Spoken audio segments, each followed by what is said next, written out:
你这就叫不见棺材不落泪了。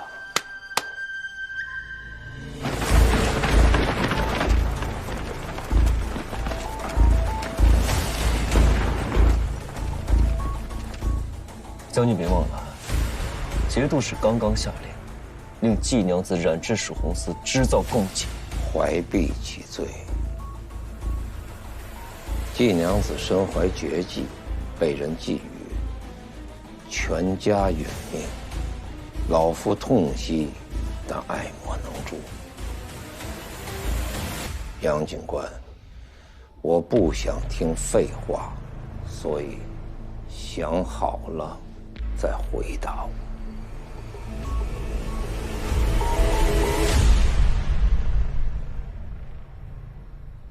杨某来到益州，不是冲着将军而来，只为肃清锦宴。谁拦我，我便查谁。我身后是所有尚存良知的朝廷命官。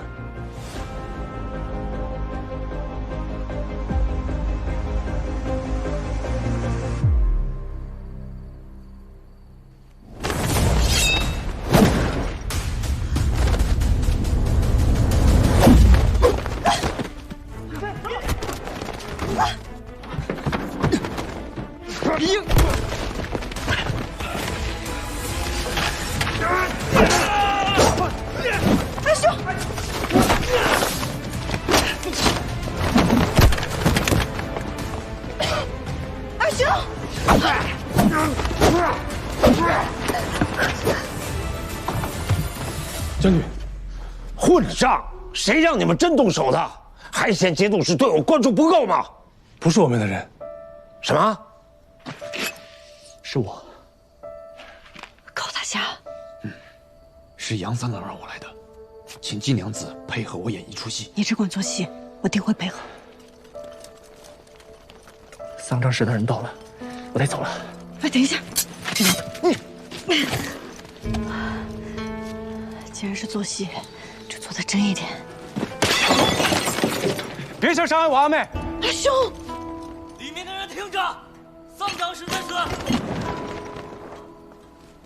英英，英英，英英，这是怎么了？这是怎么受伤了？呀，娘子，这！哎呀，金贵，快去请大夫来！快啊！不用，快说吧，娘，我没事儿，都已经流血了，你还说你没事儿？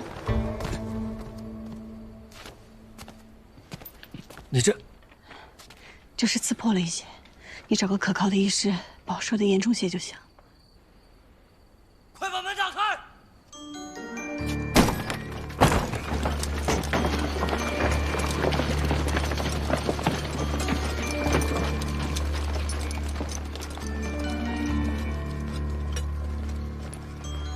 丧葬室，刺客呢？不见了。走！是。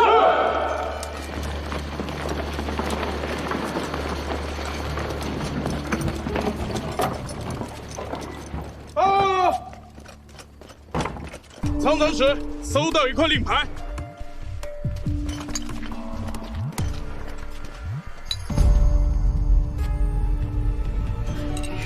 你小子比抓住老夫一个人害啊！下官怎敢害您呢？这可是大功一件。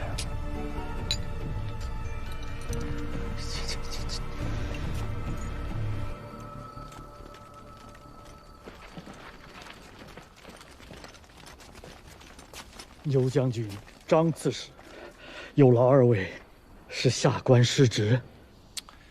杨警官也在，真巧啊！倒不是巧，只是这季家不同于别家，这季娘子担负着无人可替的贡锦职责，我身为警官，自当多加在意啊。这不过是寻常私户被人劫掠，犯得上惊动张刺史吗？本来是不必惊动刺史，更不必惊动将军您的。只不过丧葬室搜查时，发现贼人落了一样东西，要不，将军您看看。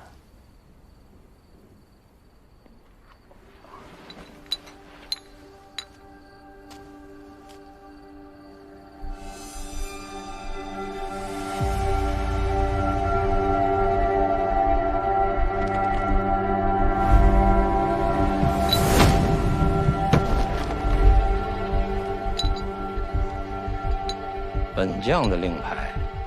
哼，这个贼人可真是可恶啊！竟盗了本将的令牌。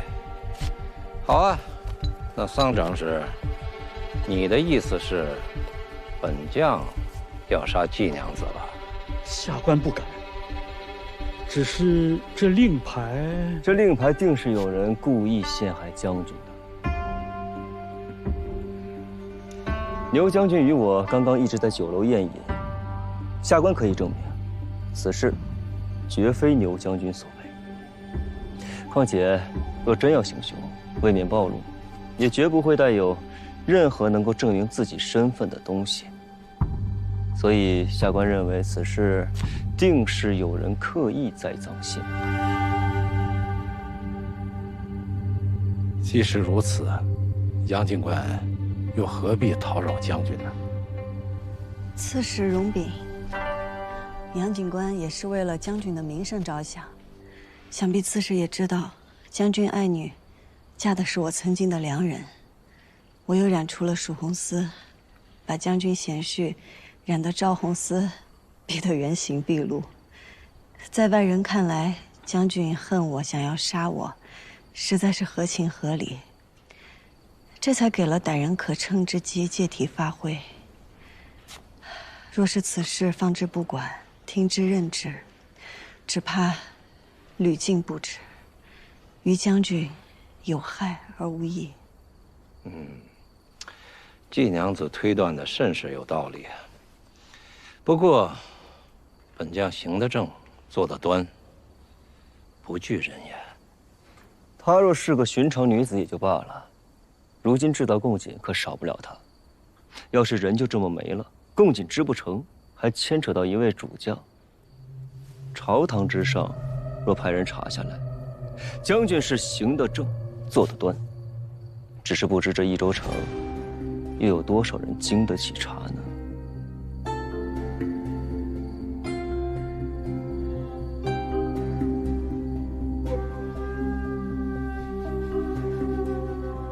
不知杨警官有何高见呢？回刺史，既然有人冒用将军名号来刺杀季娘子，咱们不如反其道而行之，便由牛将军来护卫季娘子。一来，将军智勇无双，定能护住季娘子；二来，只要季娘子平安，这谣言吧，也就不攻自破了。这季娘子的安危与本将有何干系啊？再说了，城中的守卫归刺史管。这倒也是。那还要劳烦季娘子随后与我一起军中走一趟。这伤，这令牌，咱们都让节度使好好的断一断，还季娘子一个清白。好啊，若有机会见到节度使，英英定会知无不言，言无不尽。这怎么又把节度使扯进来了？太麻烦了。好，既然杨警官、季娘子信得过本将，虽说本将的职责是戍守边城，我虽不能派兵保护季娘子，但也绝不会让季娘子受到歹人的欺凌，如何呀？还不快来谢过牛将军啊！多谢牛将军。不必了，小事。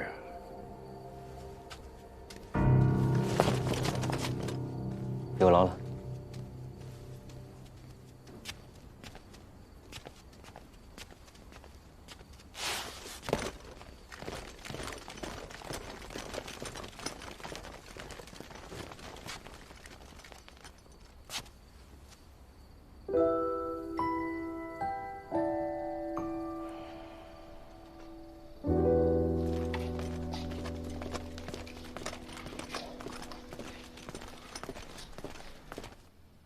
娘子，你还好吗？无妨，这么多年，已经习惯了。若不是我在山上被控制，娘子你也不会上山。锦房的事情瞒不住的，即便没有了你，杨金兰也会用其他的办法让我上山，你无需自责。可是娘子，你吃了多少苦，遭了多少罪，那么不容易才走到今天，奴婢怎么能不自责？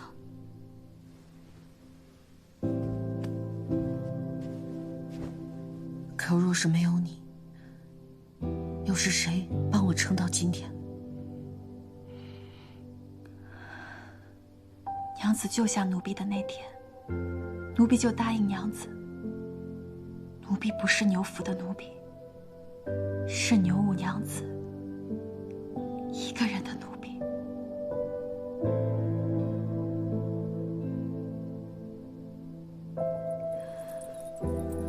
我不信命，我不要成为哪个男人的附庸，我要做我自己的主。娘子，我一定会陪着你。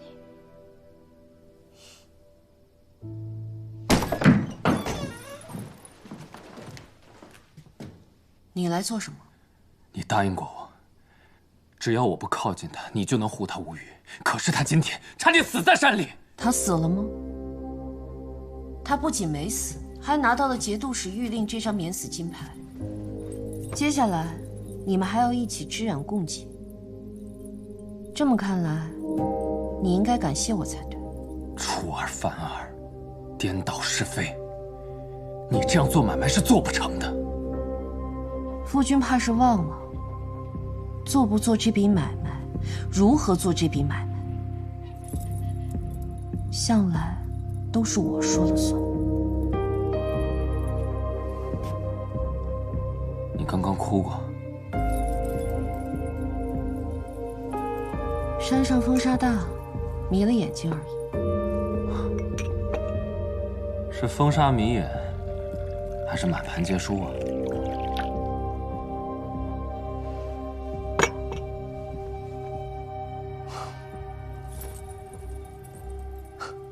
夫君啊，我输了，大可从头再来。可你呢？手中无棋，连棋桌都上不了。无论如何，我都是那个执棋人，不是吗？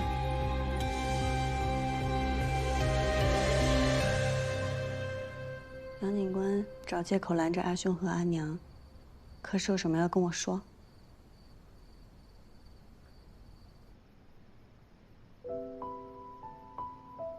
难道我猜错了？你让高放冒充牛家刺客，难道不是想要先发制人，让牛景不敢再对我动手？你是没猜错，但我的计划中，可没有季娘子舍生忘死、身上中箭这一环。我这不是怕他们倒打一耙，污蔑咱们贼喊捉贼，想把戏做得真一点吗？大夫刚刚也说了，没事儿的。我说过我会护着你，你也说过你会相信我。正是因为信你，才配合你啊。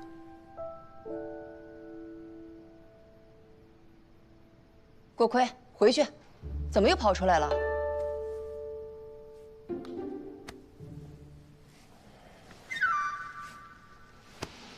下次谨慎些就好了。再说了，有杨警官托底呢。牛景线下是不会再对你直接下毒手了，只怕共锦制胜之日，便是唯一出现之时。我不怕，杨警官会保护我的。你这话说的，你们家郭奎听了都不信。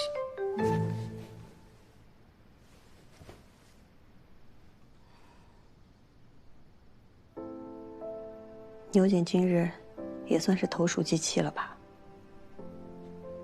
是不是这气越贵重，他越不敢动？你要做什么？我会做的只有生意啊。如果我不仅能染出蜀红丝，还能织出这世上独一无二的锦，我能做锦王，做皇商，做一棵任何人都想保住的摇钱树。他牛景再想动我，便更得好好思量思量。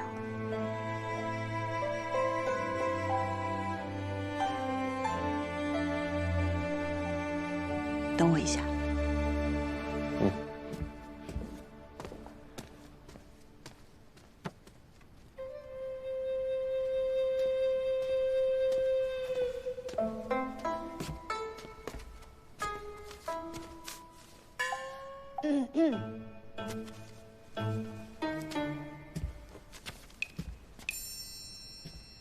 这些是当年我家所有能出入警房和染房的工人名单，以及押送供警同警官府交界时所去的工人名单。除此之外，还有当年的警官刘崇山以及他手下的侍卫。杀死我阿爷的督运官，还有那些交界的官兵，他们的名字我并不知晓。若是当年你师父真的在查我阿爷的案子，那这些对你想要寻找的蛛丝马迹或许有帮助。杨金兰，我阿爷的事，拜托你了。那是我的，都过了家里留给我的。这些名字你都还记得？还给我！有些事，季归南以次充好，欺君犯上，不允顽抗。过了再久也不会了。校订正法，将季家所有的财物一律充公，给我搜。是。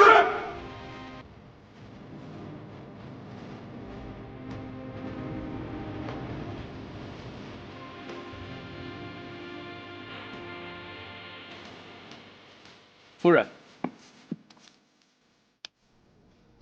赵修元在门外求见，说是要与娘子商议供给织造之事。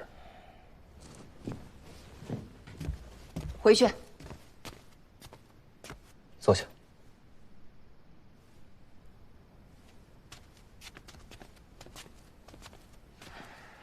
我与他虽有旧怨，但这是正事，不能耽搁。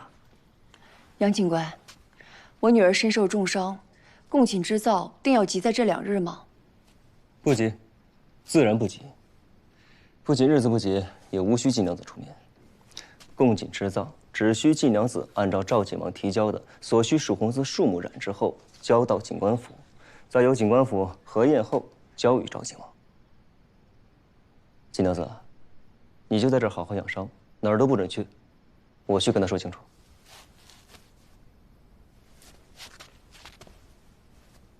杨警官，莫忘了民女所托。父亲。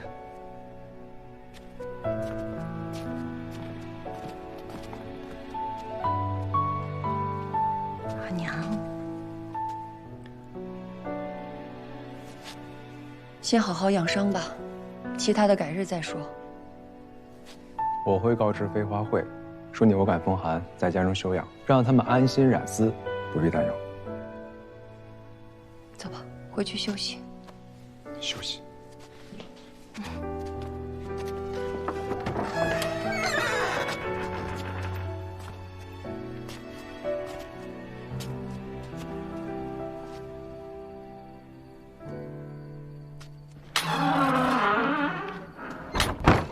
你明明可以用别的方式保他，为何要伤他？别的方式，像赵二郎君一样，卖身投敌，委曲求全吗？我做不来，他也不想要。我与他青梅竹马，我亲眼见他未雨绸缪，隐忍蛰伏，他定能理解我的选择。人在屋檐下，有些事确实要忍，但有些事却忍不得，忍了就不是季莹莹了。赵二郎君如果还是念及旧日的情分，既做不了他的良人，那至少也要做个好人。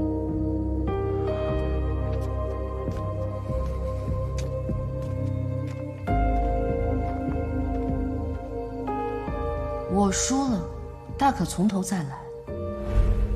可你呢？手中无棋，连棋桌都上不了。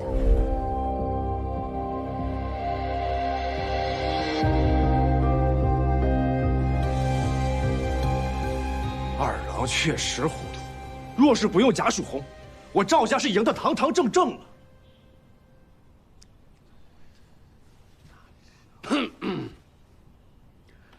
斗锦会上，贾曙红就是个误会。怎么，贤侄另有见解？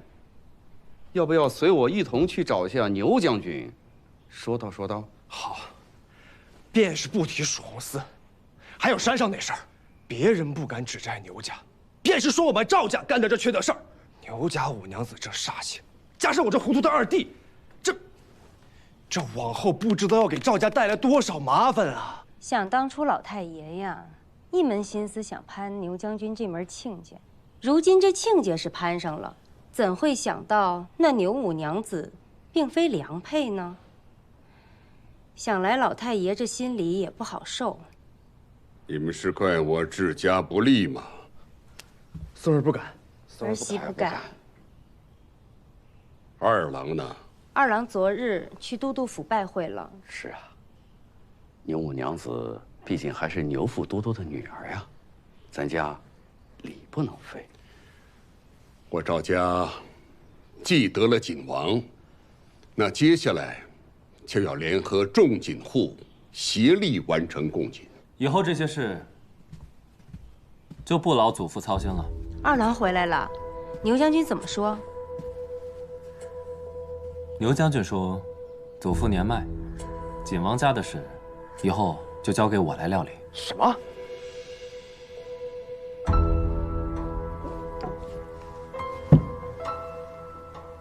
你是拿牛家的权势来逼我？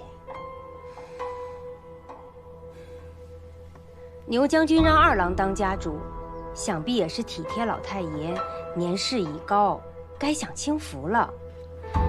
二郎虽然年轻，但能力、手腕样样不缺，又得牛将军器重。若二郎真成了家主，我们和牛府啊，关系也就更亲近了。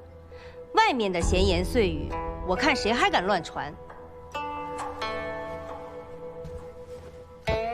请阿翁让位。你这怎么能说这种话？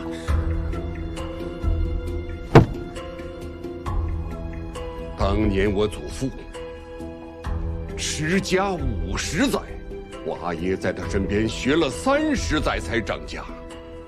我在我阿爷身边也学了30载。二郎，你天赋异禀，你便在爷爷身边再学10年，就让你独立长家。所以，祖父不让。赵家早晚都是你的，你何必急于一时呢？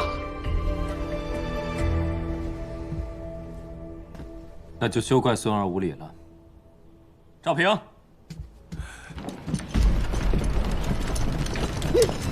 赵书远，你这是要造老太爷的反吗？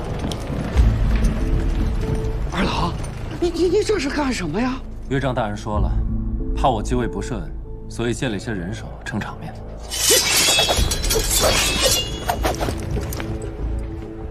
二郎，都是一家人，何必大动干戈呢？老太爷也是一时没有想明白而已。牛将军山上一怒，连朝廷命官都敢动杀心，他的话，我们哪敢不听啊？各位，你们说是不是？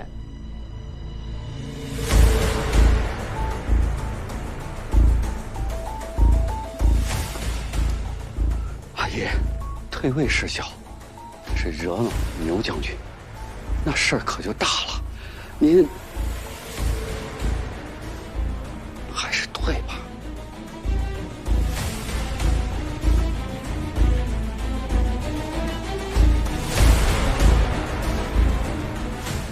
祖父，孙儿也以为二郎当家主，无有不妥。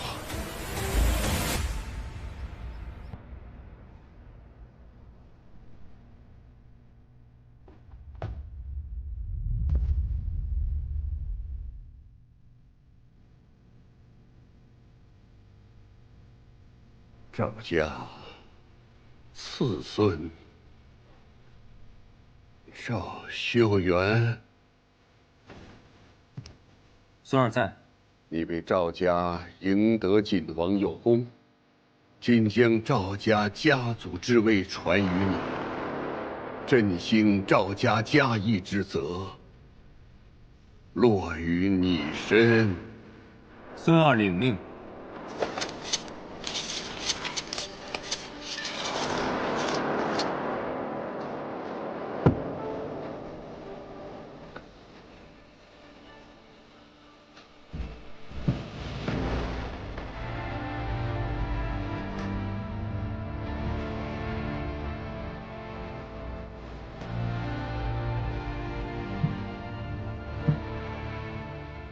阿兄留步。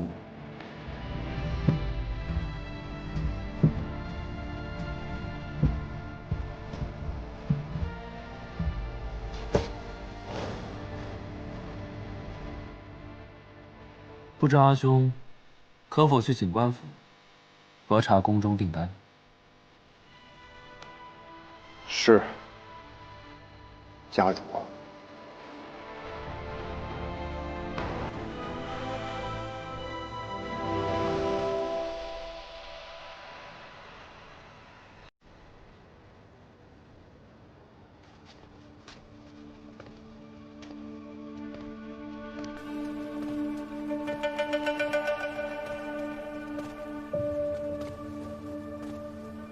夫君昨日送我回来，并未得见阿耶。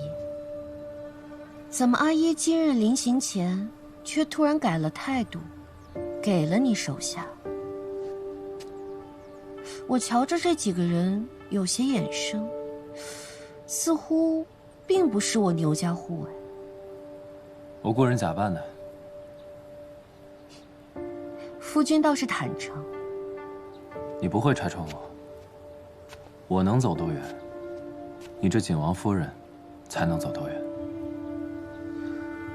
夫君可还记得答应过我，成婚之后会予我一些自由？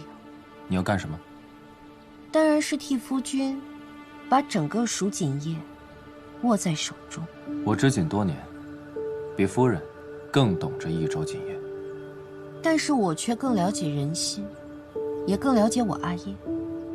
他不会介意你冒用他的名声，但是你要让他看到你的价值。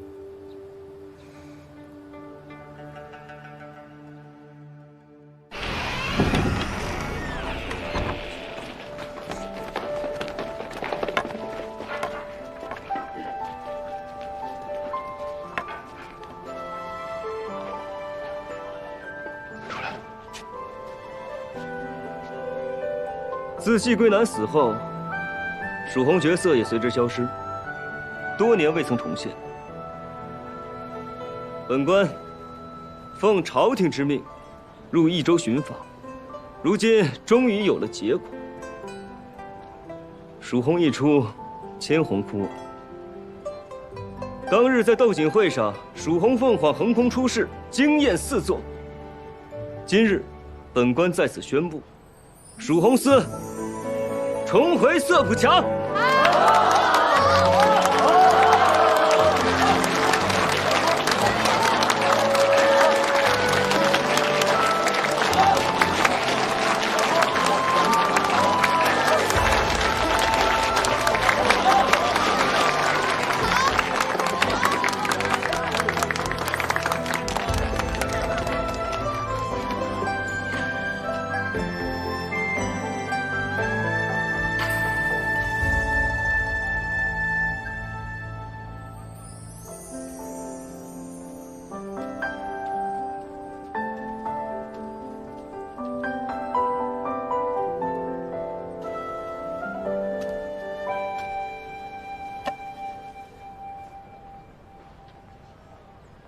这蜀红是你重现的，自然要写你的名字。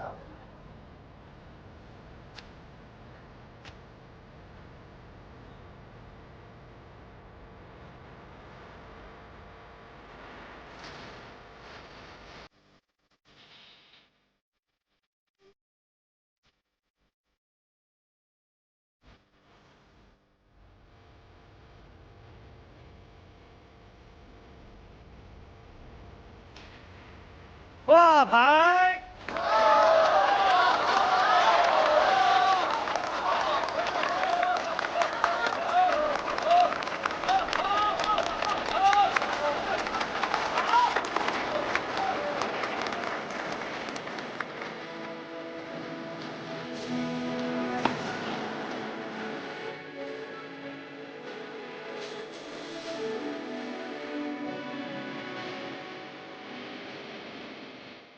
以后我也要染成新色，也要当警了，这样我的名字就可以出现在阿姨旁边了。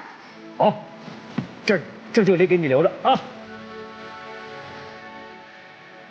太棒了，我会染水红色，阿姨。太棒了，我会染水红色。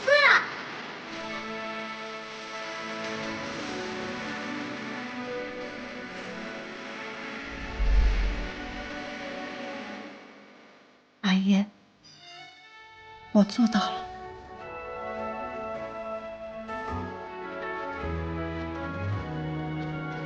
金莲，杨警官，请你进去核对一下制造供给所需的数红丝数，请。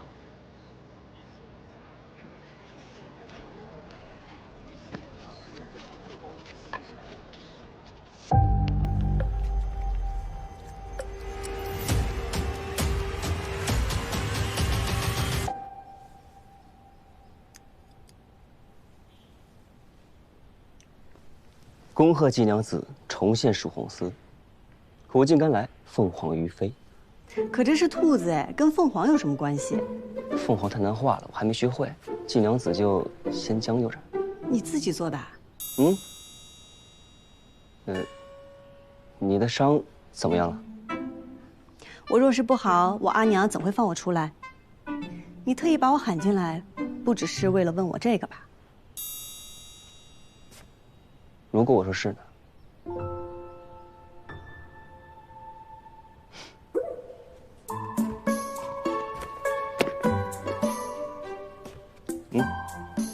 坐。物归原主，我师傅找到的。在哪儿找到的？我不知道，还在查。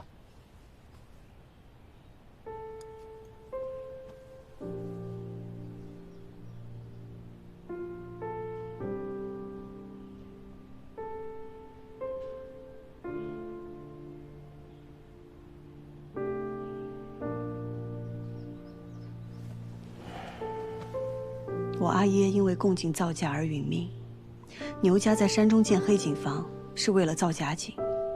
或许当初他们就是这样用假井替换真井，事发之后，我阿耶便成了替罪羔羊，对吗？季娘子，咱们约法三章可好？查案归我，定还你一个真相。那我需要做什么？做生意。杨某看似光鲜，实则挺穷的。说不准某一日，还需要季娘子接济。我抄律法，行贿当抓，受贿当斩，我不敢。到时候你可以把钱袋扔地上，我假装捡到，顶多算拾金不交，道德有失，触犯不到律法。狗官。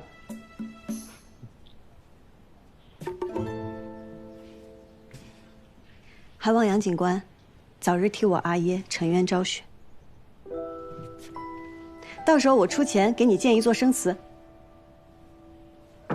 杨警官，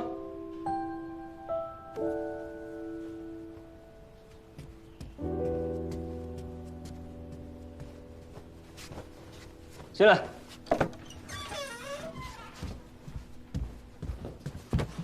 禀杨警官，杨家大老爷杨巨贤求见。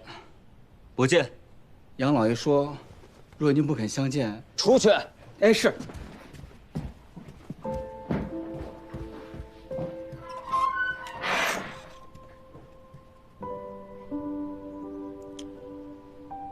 其实我跟他也没什么深仇大恨，过去的事儿都是他身不由己，也是我年少不懂事。可过去了就是过去了，没必要和好，更没必要道歉。我不习惯，更不需要突然出现那么一个阿姨。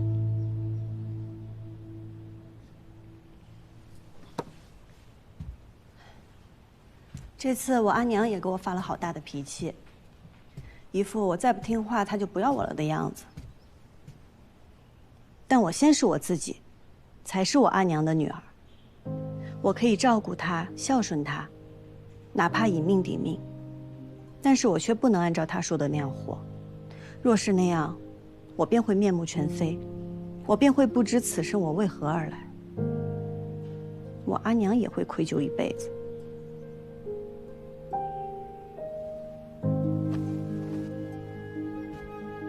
你的意思是，觉得我没必要和好？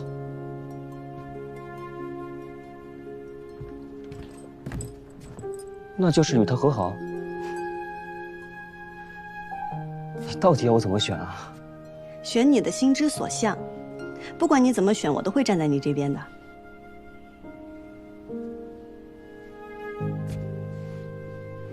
因为我们是盟友，这是我应该做的。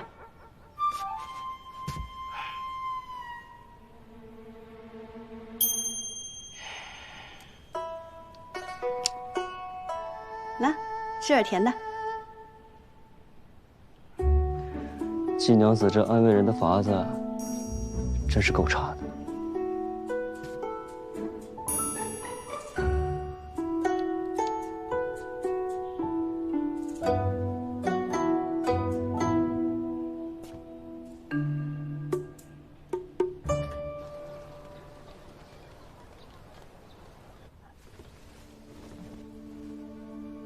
我戴着面纱，也没有人看见我进来，不会影响我暗中行动。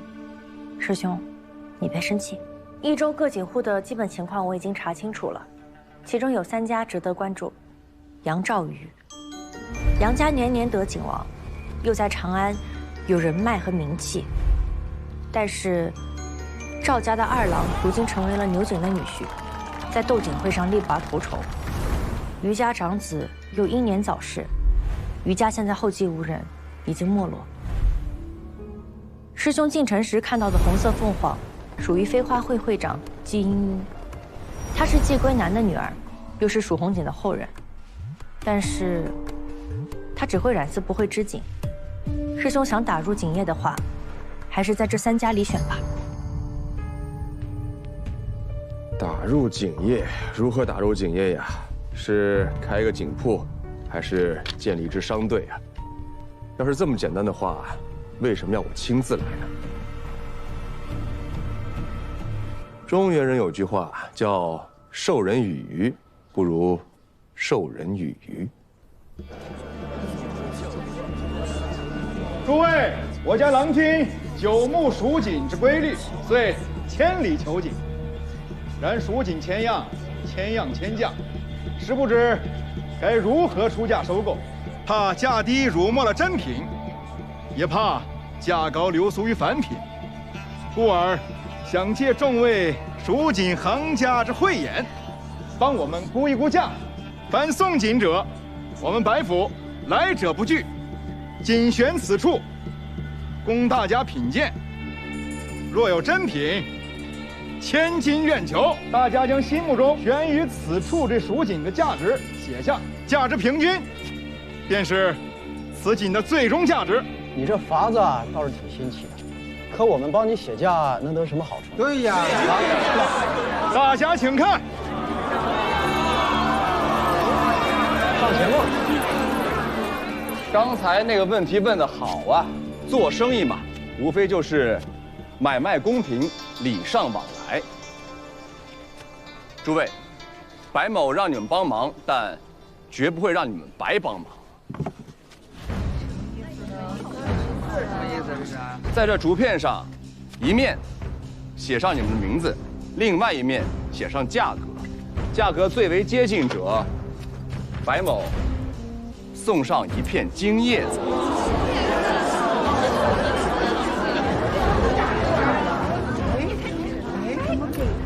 怎么给他呢？这还没开始评呢。你是第一个搭理我仆从的，我们远道而来，你诚挚热情，以礼相待，这片金叶子是你应得的。真的假的呀？真的是金的，真的是金的呀！不出3日，整个益州城就会知道来了个新的番商，出手阔绰，爱景如痴。